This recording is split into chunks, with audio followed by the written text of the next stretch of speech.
ஓம் சக்தி. இன்னைக்கு உனக்கு வாக்கு கொடுக்க வந்த இந்த கருமாரியோட வாக்க கேட்கறக்காக என் பிள்ளையும் காத்து கிடந்திருக்கிறாய்.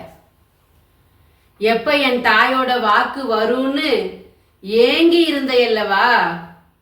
என் தாயிட்டு இருந்து எப்ப எனக்கான வாக்கு கிடைக்கும்னு தேடிட்டு இருந்தையல்ல, அதுதான் உன்னை தேடி வந்திருக்கேனா.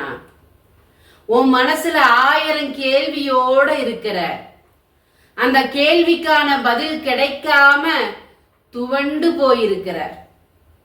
இந்த வாழ்க்கையை ஏன் நான் வாழணுங்கிற கேள்விய சுமந்துட்டு வாழ்ற. எதை தொட்டாலும் தொடங்கிறது இல்ல, நினைச்ச காரியம் நடக்கிறது இல்ல, எந்த தெய்வத்தை கும்பிட்டாலும் அதுல பயனில்லாம போகுதுன்னு வேதனையோட இருக்கிற. நீ உன் குடும்பம் முன்னேறணும்னு பாடுபடுற, நீ நினைச்ச காரியம் நடக்கணும்னு கதறிட்டு இருக்கிற. கும்பிடாத தெய்வம் இல்ல, அத்தனை தெய்வத்திட்டையும் மடியேந்தி கேட்டுட்டு இருக்கிற. ஆத்தா எனக்கு பதில் கொடு, நான் கையெடுத்த காரியத்தை நடத்தி கொடு, என் குடும்பத்தை காப்பாத்துன்னு நீ கேட்கிற. அவ என்ன பண்றா தெரியுமா? உன் குடும்பத்துல நீ நினைச்ச காரியம் நடக்க கூடாதுன்னு வேண்டிட்டு இருக்கிறா ஒருத்தி. நீ தொட்டது தொடங்க கூடாதுன்னு வேண்டிட்டு இருக்கிறா ஒருத்தி. விடிஞ்சது உன்னோட ஞாபகமா தான் இருக்கிறா. விடிஞ்சதுல இருந்து கண் முழிச்சதுல இருந்து இரவு கண் மூடுற வரைக்கும் கண்ணே மூடினாலும் கனவுலையும் நீதான். உன்னை அவ மறக்கிறதா இல்ல, உன்னை விடுறதாவும் இல்லை.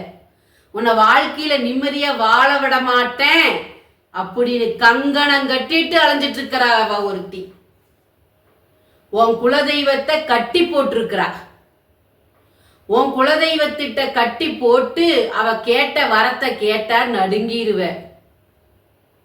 உன் குலத்தை சார்ந்தவளை பத்தி தான் பேசிட்டு இருக்க. குலதெய்வத்திட்ட நீ கேட்கிற வரம் கிடைக்க கூடாதுன்னு அவ கட்டி போட்டிருக்கிறா. ஏன் குலதெய்வம் ஏன் எனக்கு பேச மாட்டேதுன்னு நீ கேட்ப. உன்னை சுத்தி இருக்கிற எதிர்மறை சக்திகள் தான் தெய்வத்தோட வேலைப்பாட்டை குறைபாடு இருக்கு வர செஞ்சிருக்குது. அதுக்கு ஓ மனசும் ஒரு காரணம்.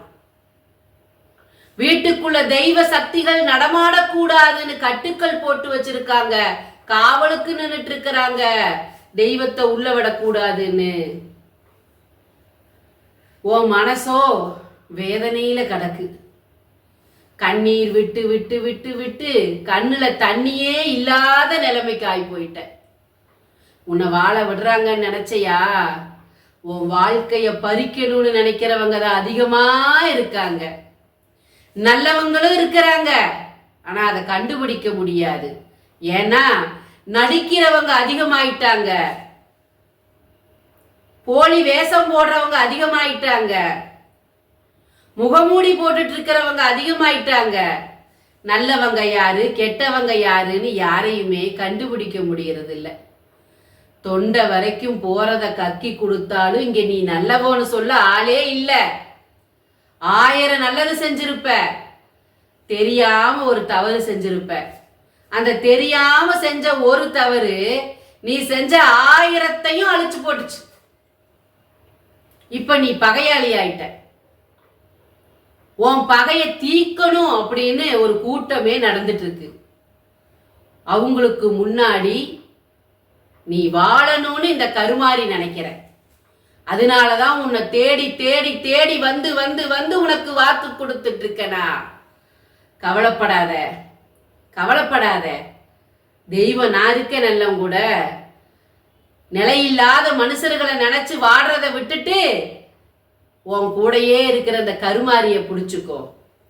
உன் கவலை தீரணுமா, உன் கண்ணீர் தீரணுமா, உன் வலி வேதனை தீரணுமா, இந்த ஆத்தா சொல்றத கேட்கறையா? என் பிள்ளையே, உன் கண்ணீரை தொடச்சு உன் வாழ்க்கைய நிலையானதா நிம்மதியானதா மாத்தி கொடுக்கணும்னு தானே உன்னை தேடி தேடி வந்துட்டு இருக்கேன்.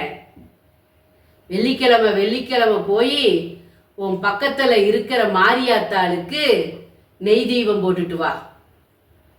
துர்க்கை அம்மனுக்கு நெய் தீபம் போட்டுட்டு வா. ராகு நேரத்துல போய் போடு. 11 வாரம் போடு. உன் கஷ்டம் குறையுதா இல்லையான்னு பார்க்கலாம். நான் இருக்கேன். இந்த கருமாரியோட வாக்க கேட்ட யாரும் அழிஞ்சிட மாட்டாங்க. துணையா இருக்கேன்னா என்னை புடிச்சுக்கோ. உன் வாழ்க்கையில வெற்றி கொடுப்பேன். நல்லதே நடக்கும். நம்பிக்கையோட இரு. ஓம் சக்தி. நன்றி.